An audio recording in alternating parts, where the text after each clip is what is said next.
Hi, and welcome back to Bali today. Well, lucky us, we're having a lovely day here at the Canggu Club, meeting some interesting people, both from Bali and from overseas.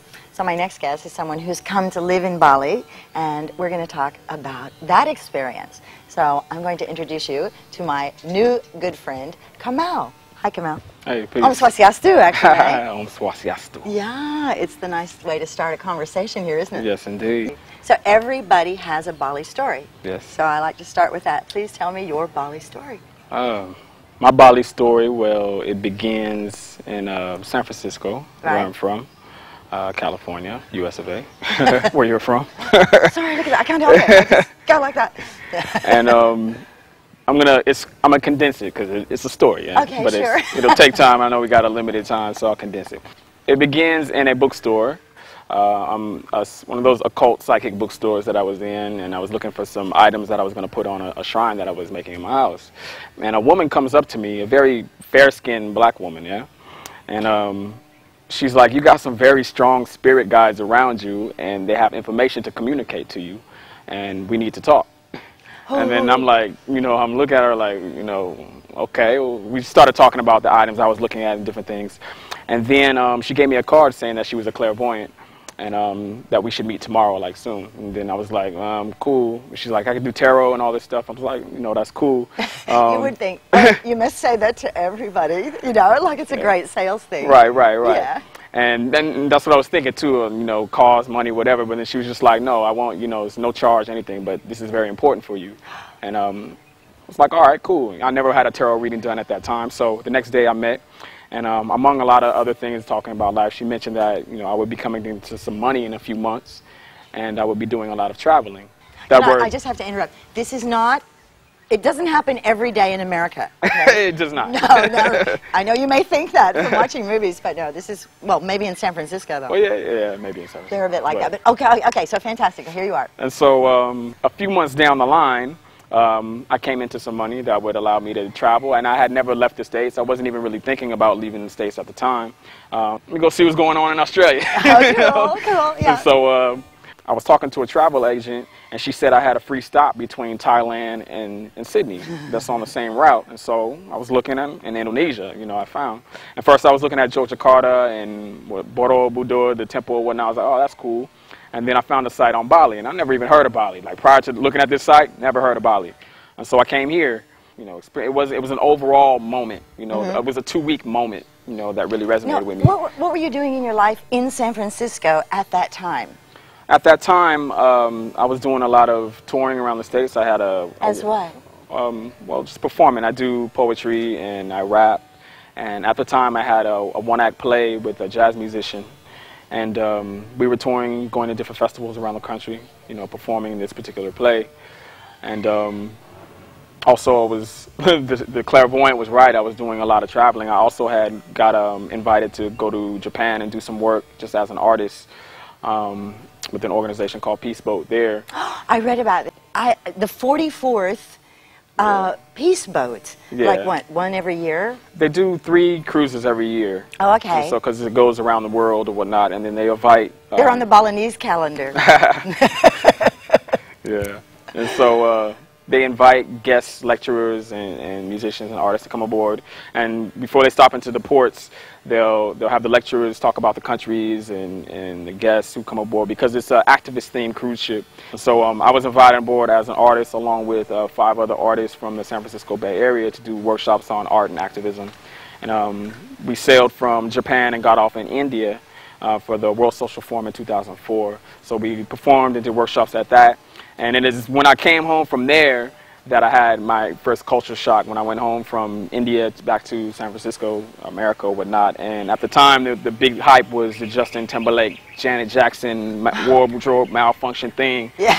And we saw a breast. Yeah, I'm saying, right? It's like a big thing. But for me, I just came from spending 2 weeks, you know, meeting activists from all over the world, fighting for all kind of issues, from water issues to war crimes to, you know, racism to, you know, just all kinds of issues and sleeping in the dirt, you know, meeting youth who are just going through it and really fighting to change the situation of not only their own lives, but just the lives of their community and their countries. And then to go back to America, and this is the biggest hype in the news, I just didn't like it anymore. I couldn't deal with it. And well, I could deal with it, but I didn't want to stay there. I wanted to go get a more global experience.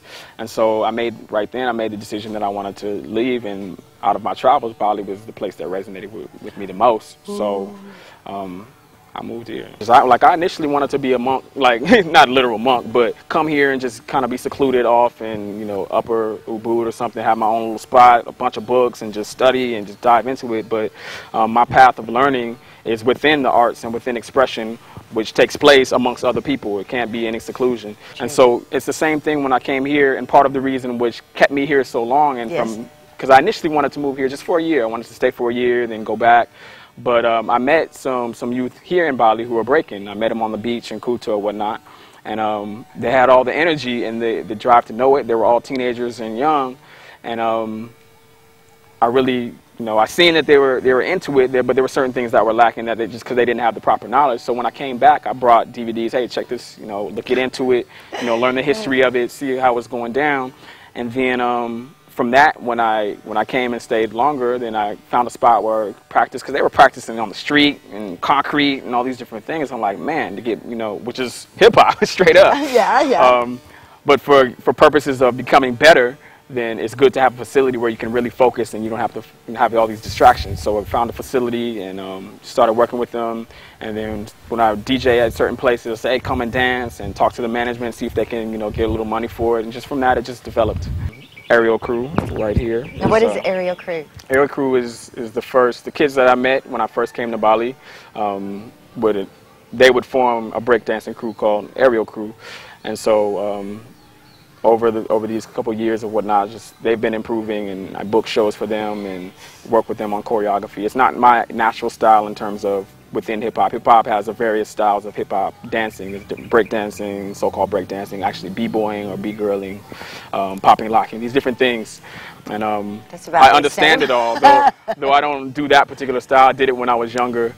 Well, that is something that I have read about Kamau, which I want to bring out of you now, sweetheart. I want to know, as a musician, and specifically hip-hop and rap, I'm really on the outside, and you know, we think of the whole violent thing and the homeboy thing and the my best mate got murdered thing and stuff. Mm-hmm. And here you're taking this medium and matching it with peace activism. Mm-hmm. Reading on your website was the first time I'd ever heard of that. Are you following in someone's footsteps, or is this your own way of looking at it? Or? Yes. Like, you must explain that. I don't even have good questions. That's so out of cross-cultural, counterculture. Well, we're always following in people's footsteps. True. You know, one thing.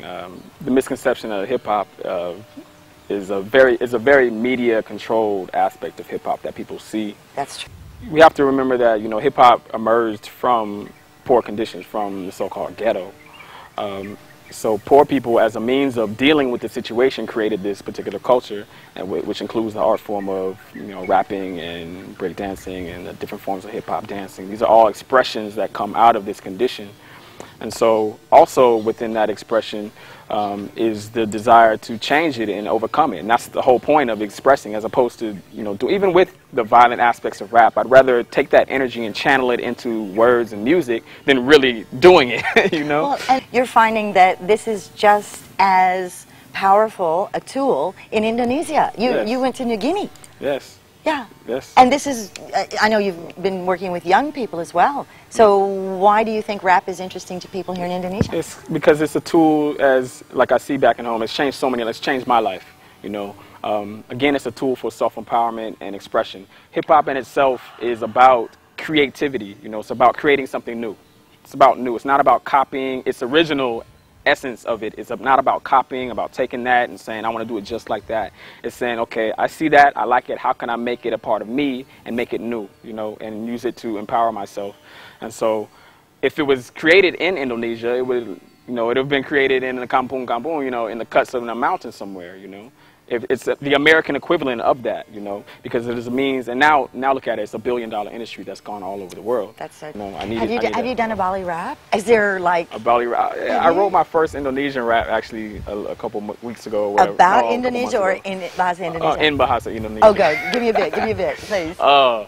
Okay. Maaf kalau salah ya. Yay! More than I know already. But this is berdasarkan hal-hal yang penting untuk menciptakan hal-hal yang penting. Kalau pikiran terbuka, kalian akan mengerti juga kenapa aku harus bawa perubahan. Dansa dalam pikiran Tuhan, dansa cipta ilahi, kuasa surgawi, manfaat lebih para arti dari MC. Pikiran jelas, hidup bebas, bikin dunia menjadi lepas, menjadi panas gelap. Yeah, something like that. Yeah, I think that's great. I think that's great. Yeah. I'm impressed. Oh, I saw that. It was this big. It liked the rap. It was like, oh, okay, what's up? He wants to go in your brain. Woo.